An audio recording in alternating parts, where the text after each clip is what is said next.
Our histories create who we become, each unique experience creating a beautiful individual. I would like to share with you a little bit about my history and how it has turned me into the person I am today. So, what is my history? With the exception of travels, I spent my entire life in southern West Virginia dreaming of bigger and better things than my small town had to offer and faraway places.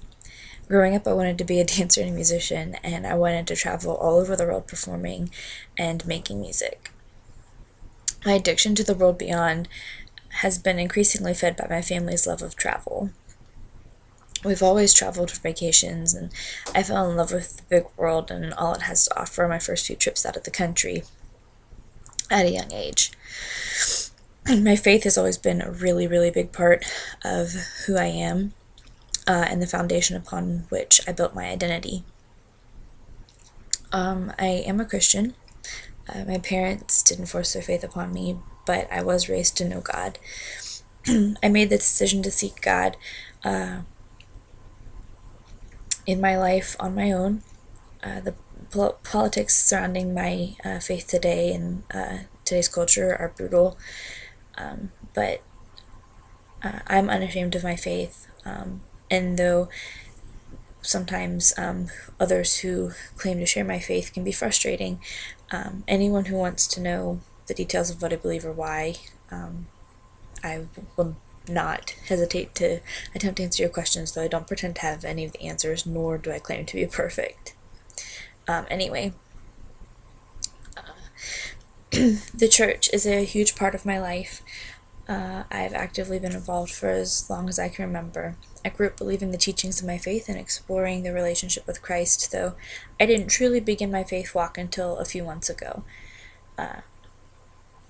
The group learning and knowing, and I am still young in the faith. I've only begun my life as a true God lover. I have a passion for missions work. Yes, I love to travel to exotic places, as I mentioned before. But yes, I have a passion for humanitarian work, but it's more than that.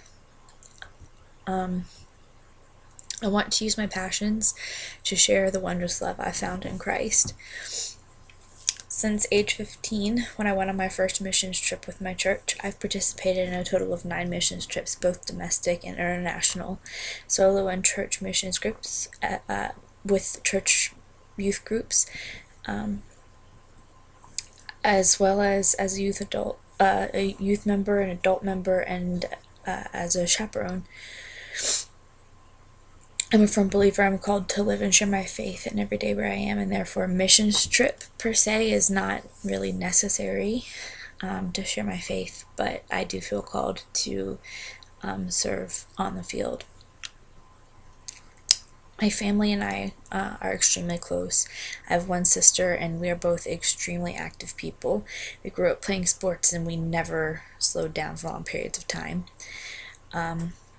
We played soccer and then switched to volleyball, and we got even closer when she began to coach my volleyball team my senior year of high school, and then continued to coach my college team.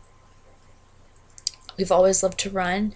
We run triathlons together and extreme obstacle races called Spartan races.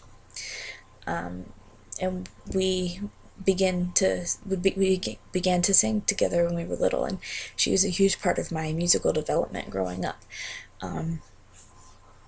Together we taught ourselves how to sing in harmony, and so even though she played piano and I wanted to learn, and I mostly played by ear, she really helped. She was kind of my first unofficial piano teacher, so between that family bond and my passion for music, that was a huge part of developing a lot of my talents and skills that I have today.